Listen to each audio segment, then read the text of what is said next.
Hi, everybody. With us, we have Mikko. Mikko, please introduce yourself. Yeah, hi, I'm Mikko Möttönen, a professor of quantum technology and academy professor and co-founder of two companies, QM and QMill.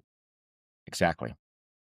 Can you please tell us about the kind of work in quantum computing, in quantum engineering you're doing at Aalto, maybe in just general terms? At Aalto, we are focused on quantum hardware, so superconducting qubits to begin with, and then millikelvin electronics. We're actually now building something we call an autonomous quantum processing unit, or the technology for that, which we think is important for the future quantum computers. Well, we're getting all the time closer and closer to the point where the hardware and algorithms meet, which means that then we can have actually applications in other businesses than quantum.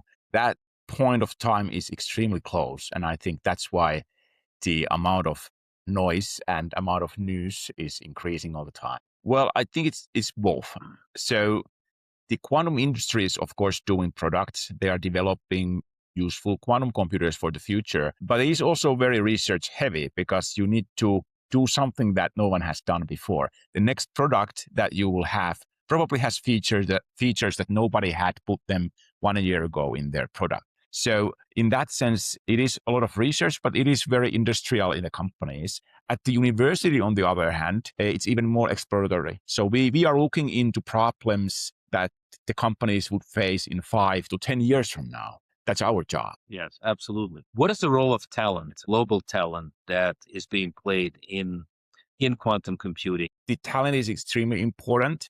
Now when the industry starts to pick up on a big time, yeah, there will be shortage of talent. And I think we need to educate more people. It's not that people would not want to come to this field, but it's just that there's not enough starting spots at the bachelor's level.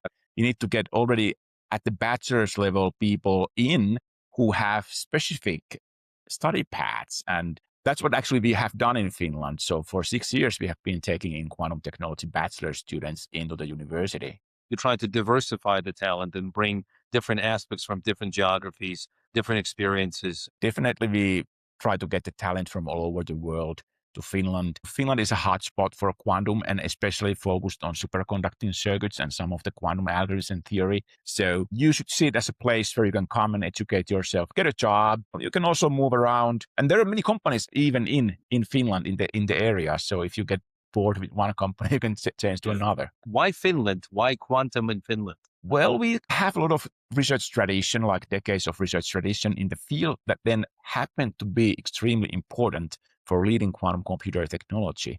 And we're also strong in AI and computer science. We had this radio engineering was very strong because of Nokia and stuff. So we kind of have that history. Then I guess IQM had play a big part of why Finland is now so big in quantum. It was a great example that you can do something big in a small country to kind of then inspire the other entrepreneurs to start their own companies. Mikko, thank you so much for being with us today. And thank you for being an amazing voice for quantum and Finland. Thank you.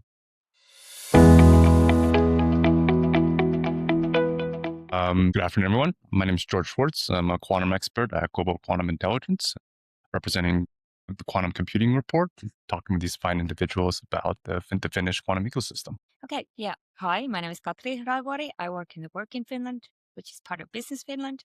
I work in talent attraction in our unit. Hi, my name is Sirpa Salmi. I'm working in Kvanttinova as a sales and marketing and skills and talent head. And hi, I'm Santeri from Business Finland's Work in Finland unit, and I'm responsible for international operations of this unit, so creating networks and connections abroad for Work in Finland. Nice to meet you. So I guess we can maybe start from a high-level question of the government initiatives, both in the EU and through Finland, towards supporting quantum technologies. I think we can first focus on mainly, supporting those quantum computing companies, and then maybe dial back down to like supply chain and things of those kind of more infrastructure kind of questions. Who would be one of? We'll have Sirpa starting from Yeah, the EU yeah. initiatives, and then Sirpa's Katri and I will go. specialty. Sure. EU has a strategy which they have actually announced last year, and it goes very well along with Finnish chips from the North strategy. And the strategy was created because the situation has changed dramatically, like global situation. And European competence has to be higher in chips. So the market is growing rapidly, as you well know. And Finland has a place that we are actually we are making the semiconductors and chips design and also quantum design. And we have the full, like the only one computer that's full stack. So the strategy is mentioned because we also want to grow in startup wise, and there is going to be like in talent and skills sections like 15,000 new talents in the brands in 10 years. So it's very important for Finnish growth and for European growth. And Finland has good positions because we have a long history of making these technology achievements. For example, ALD has born in Finland. So that's why the eyes are in Finland. Sure. And as a follow-up, you talked about manufacturing, doing this at scale. And one thing that we see at GQI is that there may be a move towards 200 millimeter and 300 millimeter fabs to help scaling that. Can you talk about some of those initiatives that Finland's? Yeah, exactly. So we have pilot lines, and VTT had the latest pilot line, quantum pilot line, and we are actually spreading the manufacturing premises from 2,000 square meters to 7,000 square meters. We are already the biggest in Nordics and the biggest in Europe, but we will be in 2 years definitely one of the biggest in the world, 7,000 square meters. And it makes the possibility to do the 300 millimeter chips. Fantastic. Yeah. Talking more about, I guess, on that infrastructure point, we recognize that Blue Force is a huge player in Finland. So what is the kind of the government's perspective to making sure Blue Force stays that key player in the industry? A very good question. This is also a spearhead to government. So the premises is going to be built so that government is giving 100 million and the companies are giving 400 million. So it's 500 million premises. And the reason why it has happened so that the Blue Force is so big is that we have a special recipe what makes success stories in Finland. And the recipe is that we give the access to clean rooms for researchers, but also for companies. And that lowers the costs for companies. They don't have to build up their own clean rooms. They can use government premises, which is actually VTT's premises, to build up their own production. And does that kind of clean room access for, say, some of these startups that you're trying to promote, but does that also say extend to like cryogenics of like providing access to all these stuff? Yes, definitely. And yeah, exactly. So it means for startup wise that they don't have to make the investments to this cost,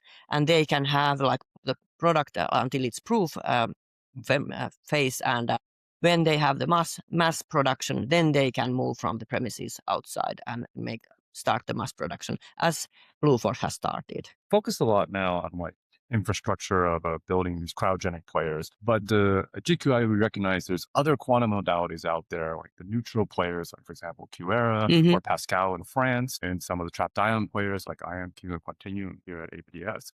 What are how's Finland's approach to supporting those kind of modalities and making sure you're supporting potentially all the horses in the race, if you will? Yeah. Especially Kvanttinova ecosystem is built for that. So we want to support all companies all over the world. Actually, we are attracting companies come to Finland and make their research in there. And we are a neutral player. We are owned by VTT, Aalto University, and the city of Espoo. So it's public funded.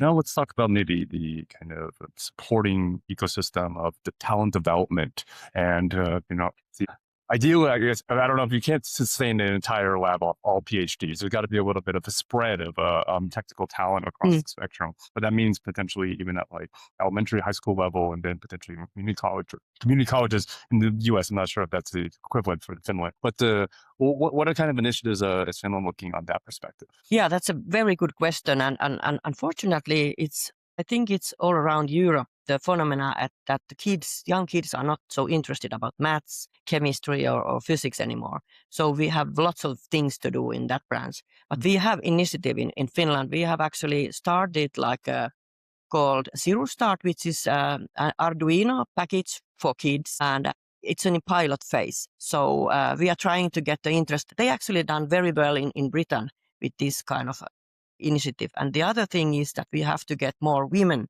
into the branch. It's very important. And we also have for teenagers, they can so-called corporate village, which is actually mini village, mini society in 14th, and in there we can present like clean rooms and the industry for 6th and 9th grade kids, and this way to show them and guide them to the path in high school to chosen the maths and the chemistry and physics and to all the university and universities overall in Finland, because they also need more students in this level. Sure. Yeah, and maybe to add on from Yeah. the Finnish government side, so Work in Finland is a unit that I'm representing and that Katri, that we are representing. And Finnish government also has special focus on talent development and talent attraction both. And quantum ecosystem and quantum technologies are definitely one of our focus areas. Yeah. So we are representing Work in Finland, and Work in Finland is a unit of Business Finland, which is the national innovation funding agency of the Finnish government.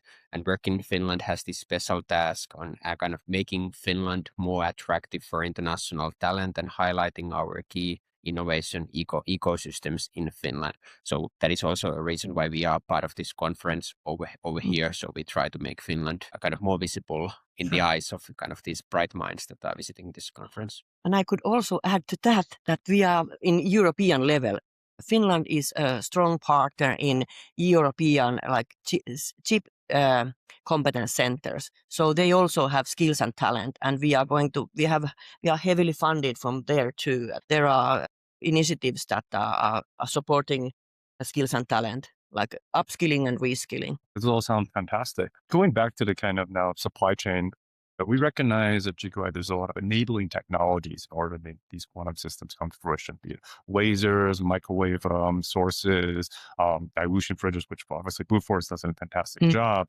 And then also say like control electronics, FPGAs and things of that nature. How is Finland trying to bring some of those companies into potentially within your ecosystem, sourcing them locally and things along those directions? That's a good question. We do a lot of like governmental side, like taxation, for example, the PhDs who are entering the country. You probably can tell more about it. I think Katri remembers Yeah, the taxation the best. Yeah, we have introduced a new flat rate of 25% for talent, especially in this field, international talents that come to Finland. That's in order to make Finland more attractive. That's one initiative we have.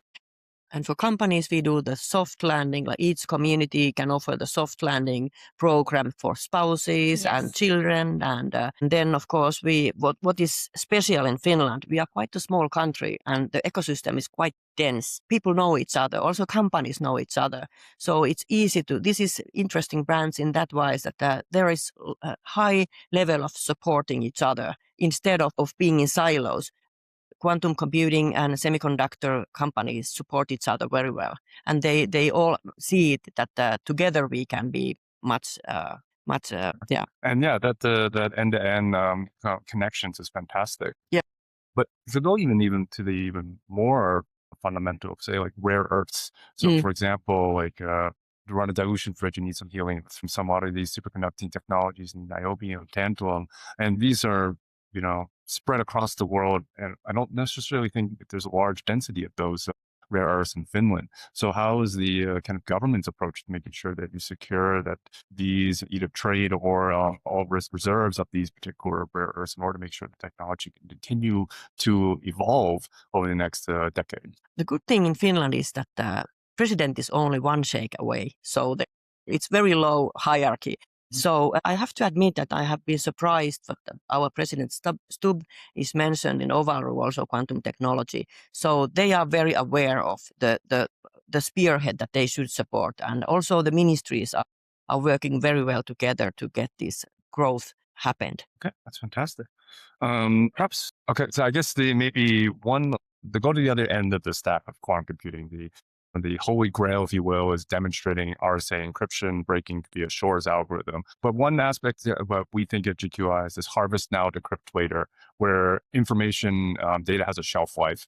And if that cryptographically relevant quantum computer comes up in, say, 10 years, any data that has 10-year shelf life becomes valuable and could be being capture now to be described later. What is the kind of move to either QKD initiatives or post-quantum cryptography that Finland's looking at and making sure that the infrastructure can handle some machines such as that has that kind of capabilities? I have to admit that I'm not a technician and I'm more like the commercial side, but I believe that if we see that it's important to follow that path, so there are technologies and there are willingness to do it, especially university level. We are high educated talents in there. So in that sense, and Finland is not going to be the mass production place. We head of the very deep tech research. So in that sense, I could believe that it's happening. I think that hits most of my questions.